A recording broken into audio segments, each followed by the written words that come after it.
Happy Saturday night. I hope that you guys are well. You're probably seeing this Sunday or some other time. It's after midnight.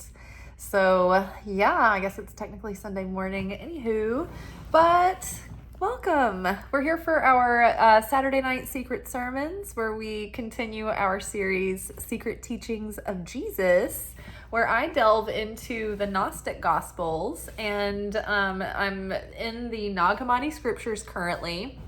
We've done Secret Book of James in the playlist, and then we've moved on to the Gospel of Philip. Just to give you some context, the Gospel or the Secret Book of James was more like scene worky, characters, dialogue. The Gospel of Philip has been these small portions of really cryptic text that you sort of like meditate on and chew over and process and, let it kind of like take root over time. But so last week we had a portion called No One Can Meet the King Naked.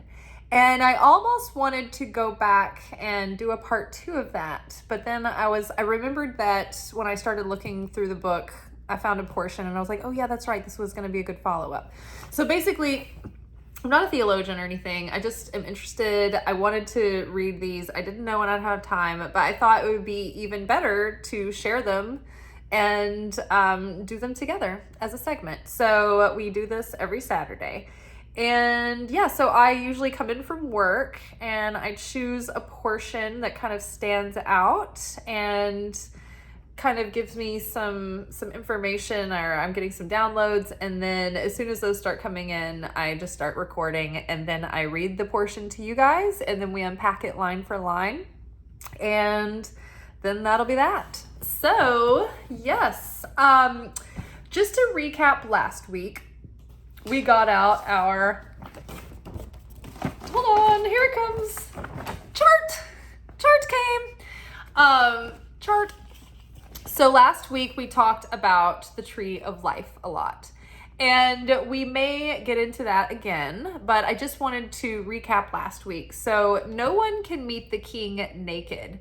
When, there's these references about wearing things, taking on a cloth or a cloak, or, carrying a yoke or what have you.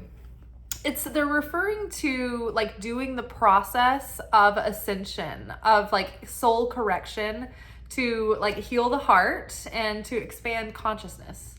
And so no one can meet the king naked. There was a lot to that episode. It was like 30 minutes long, but it was a shorter one compared to normal. But basically, we were talking about meeting the king is like being able to recognize God and having that affinity with the light and feeling the presence of and being able to see the light at work in these different areas in different ways, especially when it's in the midst of difficulty and it's not obvious that the light is working, right? So no one can meet the king without while naked means that if you haven't awakened to the consciousness of the light, you wouldn't recognize it. You wouldn't see the miracles happening. You wouldn't see how things are all falling into place or falling apart for the highest good. You don't see things in the same way. So you wouldn't even have the capacity to see the king without wearing the proper clothing, without, wearing the right consciousness. And so I keep pointing to this because the tree of life is like, these are the governing forces of reality, these circles, but they're also dimensions of consciousness. And these are the different, Spherat are the different points of the Godhead, right? So the Godhead is all of these aspects, these divine personality aspects that make up God. But they're also the governing forces of reality and these dimensions of being and consciousness. And so it's like there's like these layered aspects to these Spherat.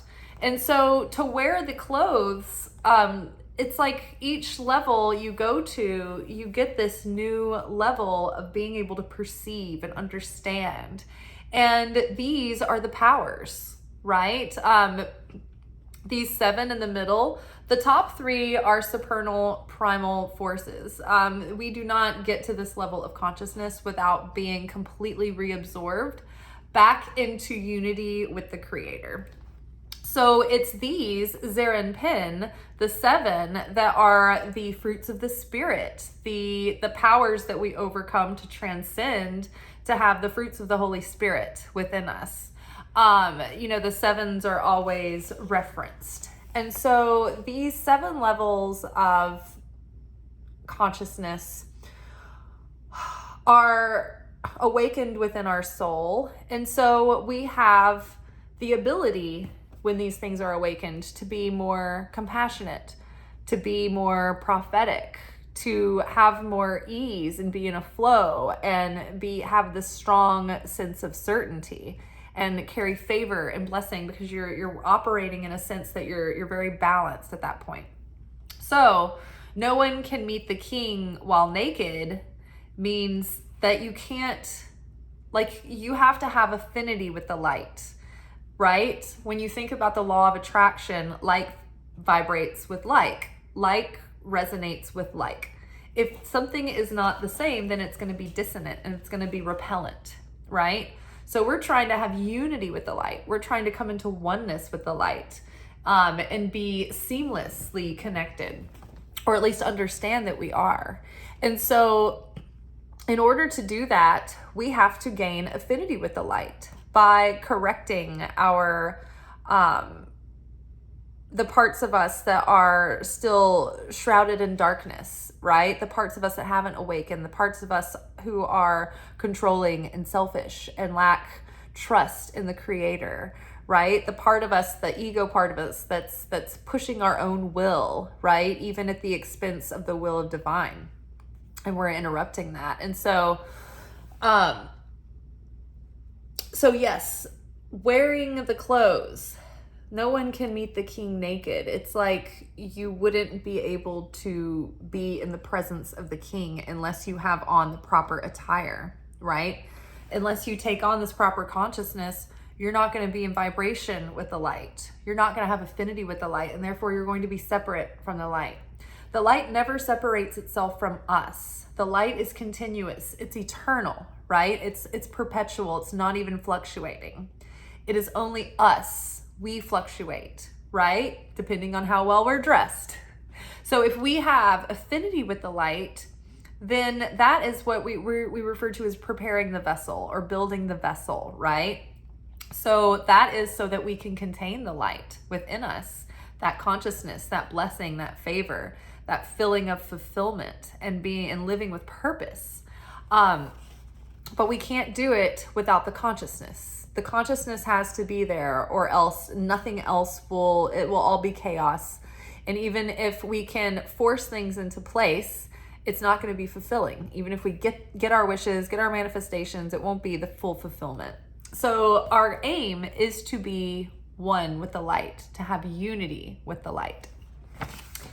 Okay, and then to do that, we have to wear the proper clothing to visit the king. So it's going to be an elevated type of clothing, right? It's not going to be, any old garb. It's going to be, an elevated level of consciousness that is going to give us affinity with. Now, this week, having talked about no one can meet the king naked, our portion is called wearing the light. I love that. It's like, it reminds me of the red carpet when they're like, who are you wearing? And they're like, I'm wearing the light. I'm wearing it. It's the light. It's like, I don't know. I don't even know. I just threw it on. What does the tag say? And they're like, it's by the light. She's wearing the light. It's the light. It's the light. So yes, wearing the light. So, all right. Wearing the light. The powers cannot see those who have put on the perfect light, and they cannot seize them. One puts on the light in the mystery of union. So I'm going to read that again. I always read this really poorly with like no inflection, no rhythm. Okay, wearing the light. The powers cannot see those who have put on the perfect light, and they cannot seize them. One puts on the light in the mystery of union. Okay, so the powers, what we were just talking about. So in the Gospel of Mary Magdalene, she talks about overcoming the 7 powers. And that is, so there's the 7 levels of consciousness. There's Tiferet, which is the Christ center. There's Hesed, there's Gevurah, Had, Netzach, and Yesod. So these are all pure energy, but they can have their negative tendencies too. And if they're out of balance, then they become vices. It's like within balance, they're virtuous, but out of balance, they're vices. And so when we are on the path of ascension, that means that we're ascending in our soul and in our consciousness. We're raising that by doing this healing work. So what happens is that we're challenged by these different governing aspects of consciousness that have to do with these different categories, and they challenge us in these different ways, right? Netzach is about victory, but it will also challenge your endurance. It will make you push past adversity in order to have that victory, but it teaches you strength and persistence. There are other things associated with that spirit: symphony, creativity, inspiration, Dionysic inebriation, as well as Pentecostal inebriation. They're the muses, sensuality, pleasure, pain, all of this is wrapped up in Netzach, right? So think about, when you have this driving desire, it can also be kind of painful. And so there's these dark, like they could be, they could hold us in darkness, right? So whenever we master any lessons in these areas, and we up level in our consciousness in these areas, it's called revealing sparks of light. And so within each of us, we have our spirit on the very inside level, like in the very core of us. And that's pure light of the Creator, individualized in each of us. Our spirit is perfect. It never goes through any process. It's already whole. Our soul is much like our spirit, but it has our lower personality attached to it as well. And so we each have these shells of negativity that are around our light, that encapsulate our light.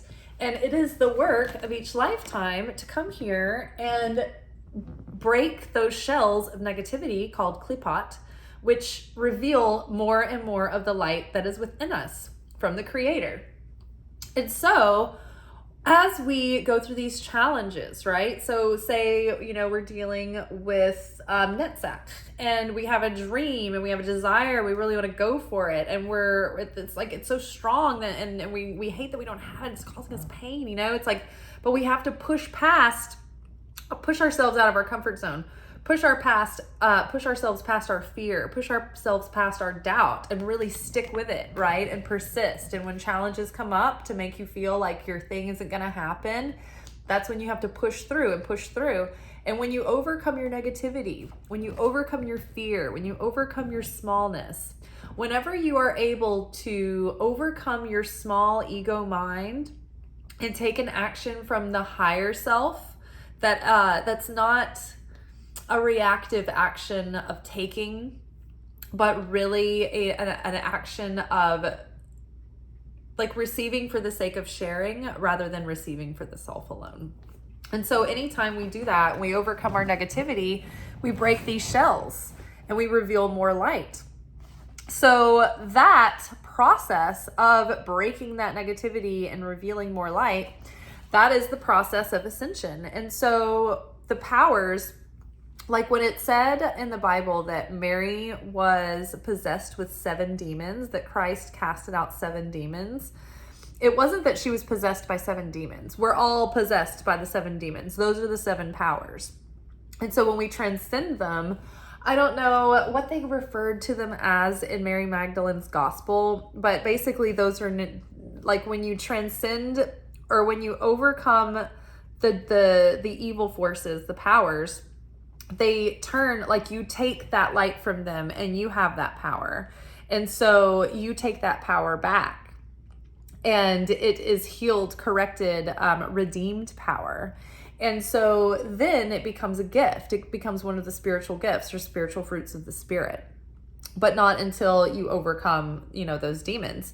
And so that is why we have chaos and struggle in these certain areas that are very like on brand for certain categories for us.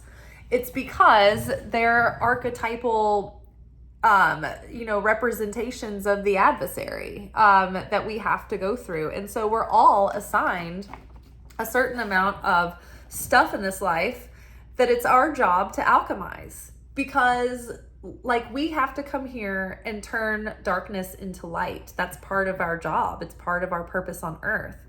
And so the first things first is that we turn our own darkness into light. That is our number one job. While we're doing this, while we're healing and, building our own vessel, we have to share that light with others so that hopefully they can be awakened to free themselves from the bondage of their, 7 powers, their demons, their the things that keep them, in pain and toil and suffering, right? We want to help each other liberate. So the powers cannot see those who have put on the perfect light. So as we perfect the soul and we overcome these challenges, and so these connecting bridges in between these spherots, these are called the pathways. And these represent the archetypal sorts of experiences and challenges that one might have when they are working with balancing these aspects within themselves. This is what the tarot is built upon. All of the major arcana cards are based on these paths. And then all of the 1 through 10 in each of the suits are based on these spherot, these 10 dimensions of reality. So these systems all come from this. And so the archetypes, all of it, it's all connected. It's all there. These all have things associated in, categories and groups. Even like Roman and Greek myth, those fall under nutsack. That's when the gods or a lot of these different energies were separated and given anthropomorphized personalities so that we could relate to them and how they're trying to teach us. It's easier to hear a story about characters who are interacting and understand how we apply that to our life rather than just some abstract this, right? So it's like these different levels of dimensions of consciousness represent the level that we can understand something on. And so the closer we get to Malchut, which is the earthly realm, the more literal the things that they are. Like for instance, people who claim that they've seen angels and they say that they have wings and that they're, in a robe or whatever, and that they're almost like a person. This is just that their level of consciousness is maybe here. But if you had awakened the level of consciousness of Chachma, then you don't need to understand an angel as like this fuzzy being that's like a friend or a person with wings that wants to care about you. If you are at this level of consciousness, you understand that an angel is not anthropomorphized at all, that it is an energy, a pure energy with a purpose that moves and works in certain ways. And so this energy does not have personality or feeling or sentiment at all. It has a job It has a job. It is a one-trained job, and it doesn't move. It doesn't deviate from that. There's no ego involved. It's just, this is my job. This is what I do. I'm the best at it. It's not, there's not really wings. Now, I'm not saying that those people didn't see that. It's just that energy may have decided that this person needs to see a form of an angel, and it needs to be something that they'll recognize, and so that they understand what they're seeing. And so the collective subconscious all contributes to these things. And so the images that we all relate to certain things, like, oh yeah, well, everybody kind of sees this way. It's because like we all agree in the collective subconscious for thousands and thousands of years that these are the images. And so that's how the energy presents. That's how the brain then takes that frequency and interprets it to the person. But it doesn't necessarily mean that that's what it is, for instance. So putting on these levels of clothes. The powers cannot see those who have put on the perfect light. So again, we are building the vessel, and we are we want affinity with the light because we are the vessel, and we want to receive the light within us. And so this would bring us into union with the light when we have so much affinity with the light that we are in vibration with the light, and we are one with the light. When we are one with the light, we are in joy. We are in unconditional state of love and peace. And maybe we have moments, where we glimpse these things, right? But in those moments, there's harmony, there's ease, there's flow.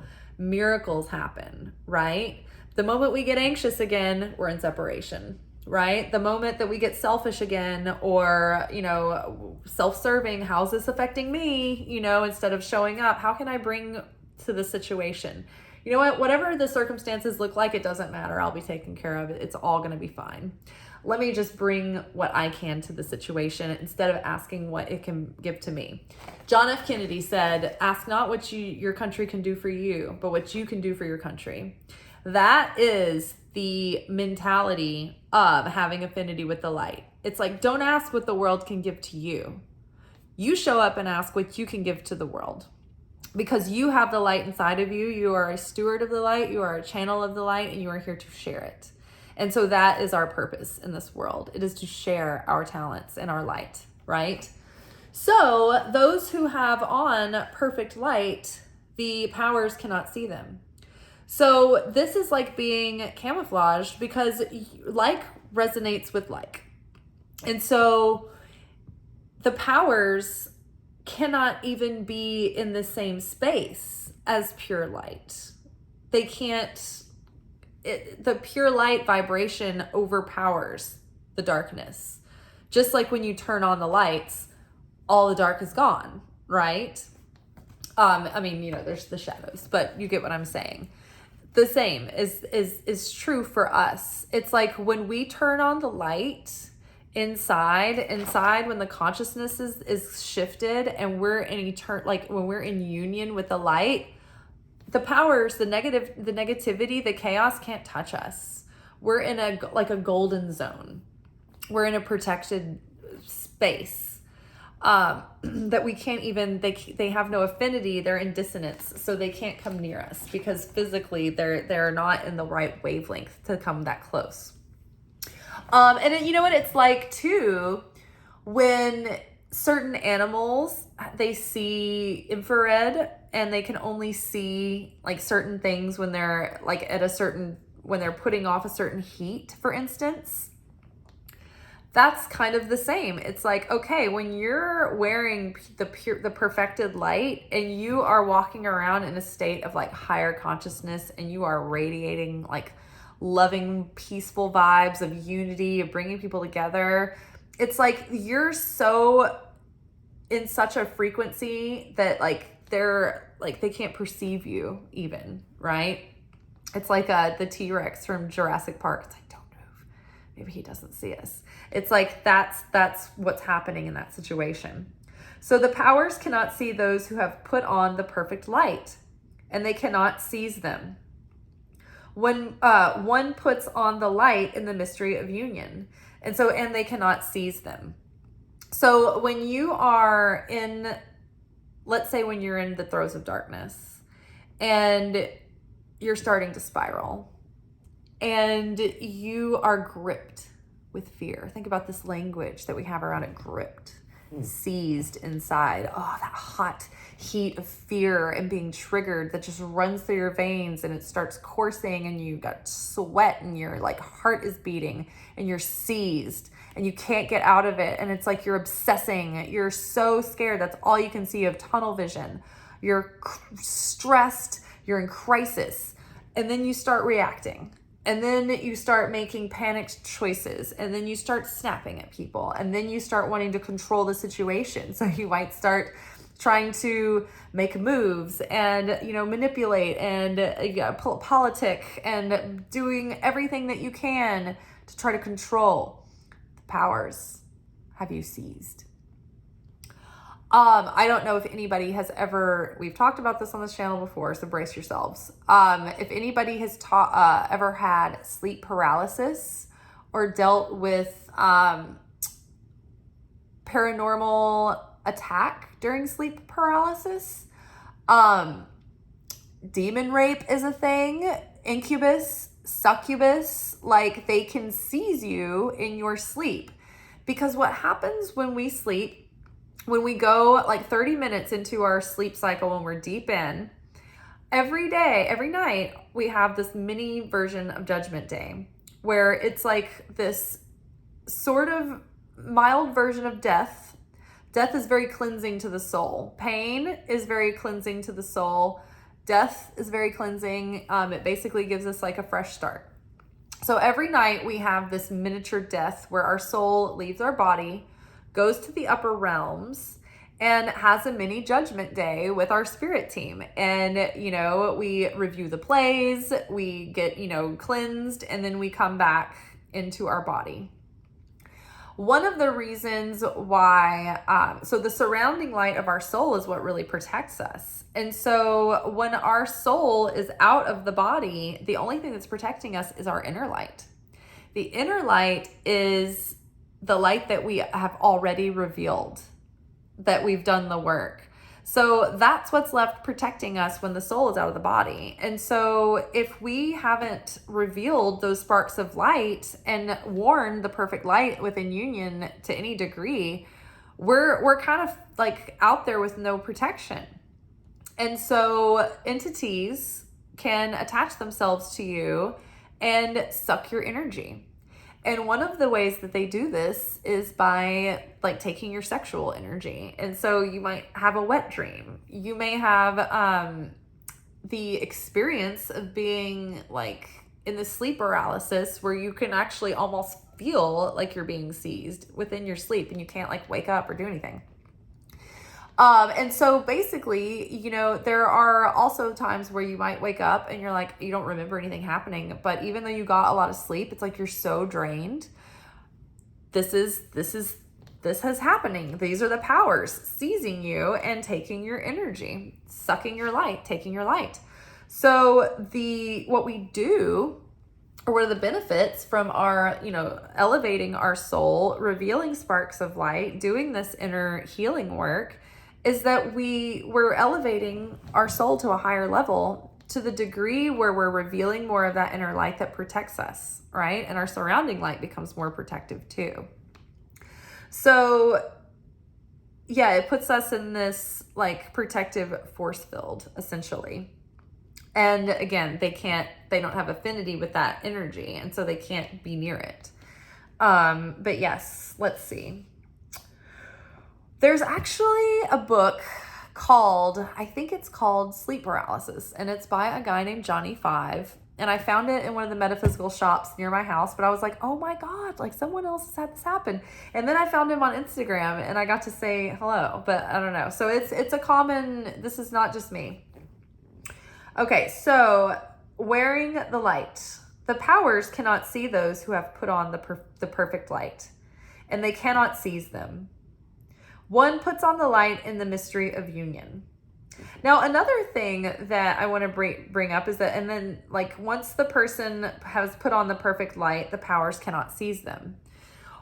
When we reveal these sparks of light And as we overcome these challenges in these different levels of consciousness and we transcend in that area, once we elevate, we don't go back down. We don't backslide. I mean, we might backslide in our behavior, but our soul doesn't lose points after that. Like once we elevate, we stay elevated.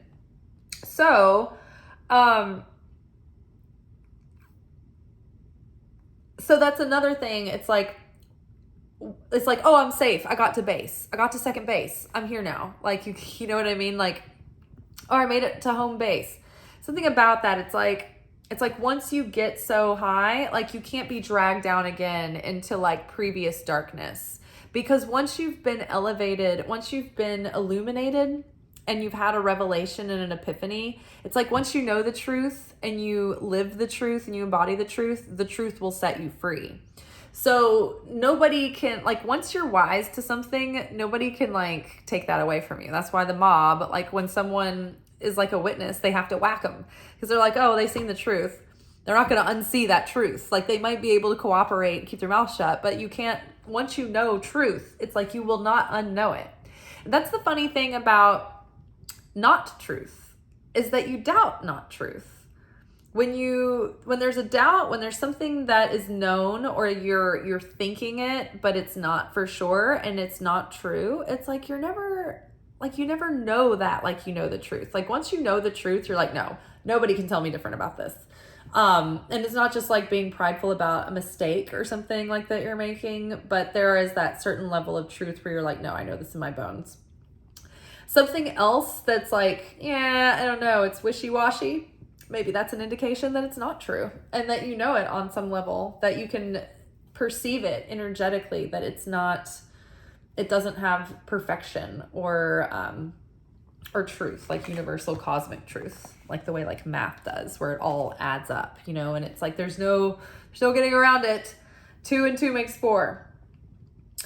Okay, so one puts on the light in the mystery of union. And so the mystery of union is when, as we build the vessel and we gain affinity with the light, we become infused with the light. It pours down through our crown. It radiates from the inside. And so we are in perfect union with the light at that point. Now, the mystery of this is the sacred union, the sacred marriage of the divine masculine and the divine feminine. I just noticed a portion earlier that said when Eve was in Adam, there was no separation, or there was no death. And then when Eve separated from Adam, that's when death came. So this union, this perfect union with the light, that is each of us, our soul has a divine masculine aspect to it, an upright triangle shape is the symbol, and then divine feminine aspect, which is the reverse triangle. When these two things are brought into union, that makes the 6-point star. That's that holy, sacred marriage. That is when our deepest like parts of ourselves, the soul, the emotions, the heart, it's fully awakened and healed, and we are able to integrate the embodiment of our soul growth into our actions, into the way that we show up as channels for the light in the world. It's when we can really take the soul growth, the soul lessons, the Christ consciousness, right? That Redeemer that's healed us, right? That redemption, we can take it and we can express that outwardly, right? When we can take all of that transformation and change and apply it to how we show up in the world, to how we live our lives, right? So we're functional in the way that we act and in the way that we think and feel and understand. The divine feminine is connected to the creator. It's that part of us, that spirit part of ourselves, that internal part that's totally, connected and believes and can be ridiculous and absurd and play and receive and be passive and create by containment. The divine masculine is dynamic. It's sharing, it's action taking, it's outward. It's the outward expression of all of that internal spirituality within. It is active. It's strong. The divine masculine is also nurturing. But yes, the very dynamic outer expression. And so those two things, it's like a dance that we do our whole lives to bring those into balance. Well, to souls outside of the self, like once you're in union with that, like inside, it's like that, that's a very high level of awakening. But, and then like we work on this forever. It's not like anybody ever arrives permanently. Like this is always a dance. But also, this will be reflected by, so a person who's gotten to a certain level in consciousness, they can have, in Kabbalah, there's different levels of relationships. There's like first mates, which are just like people that you date, and it's like not a big deal. And then there's practice mates, and you have these for a while in your life, and you learn how to have relationships with these people. And then there are tikkun mates, where you work out your soul stuff. Like you're put with like these people, you have soul contracts with them. They're like karmic relationships where you like do the dirty work of like seeing your stuff and they see their stuff, and like you learn deep lessons from that.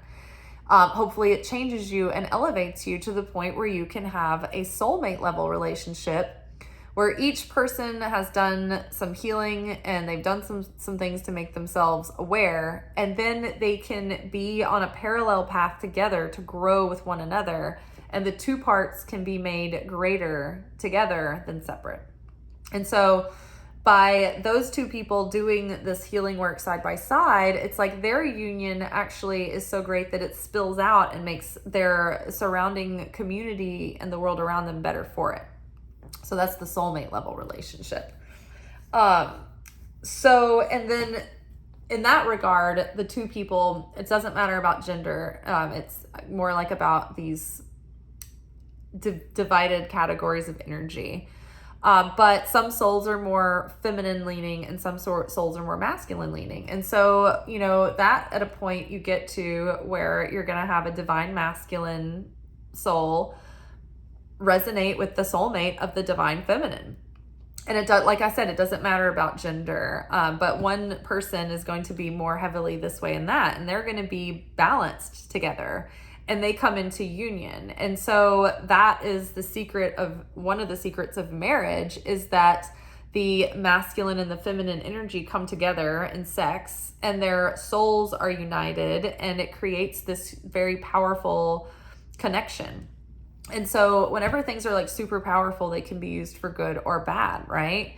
That sex, food, the ability to give life and death, like all of those things, they can be wielded in ways that are creative and building, or they can be used in ways that are destructive and dark. So we always have to be careful with those very powerful energies. But yeah, so wearing the light, the powers cannot seize those who have put on the perfect light, and they cannot seize them. The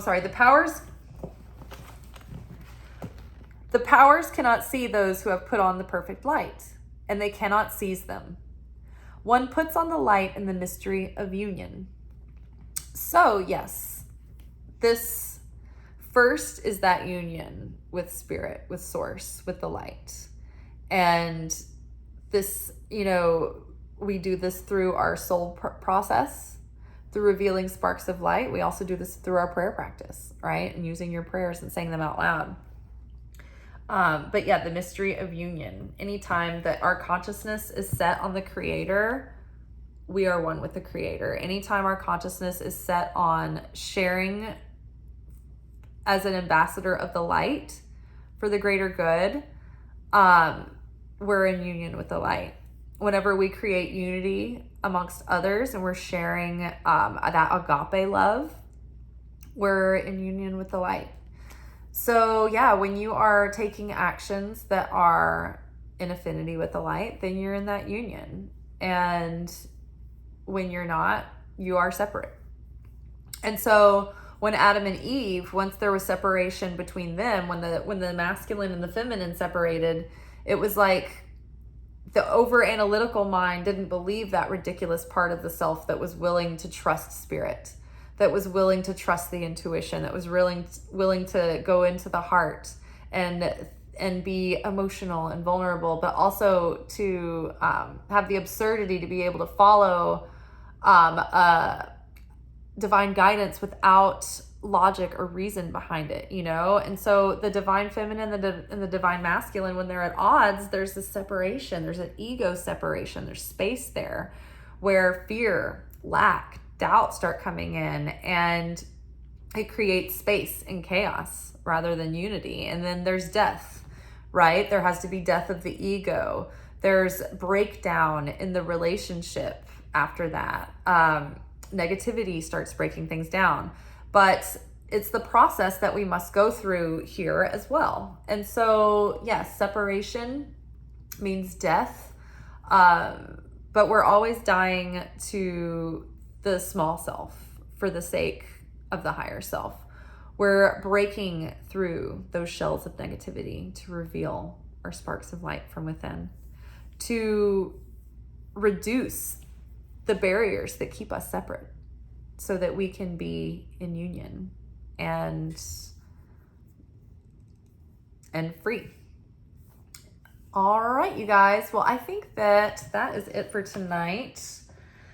Wearing the light. The powers cannot see those who have put on the perfect light, and they cannot seize them.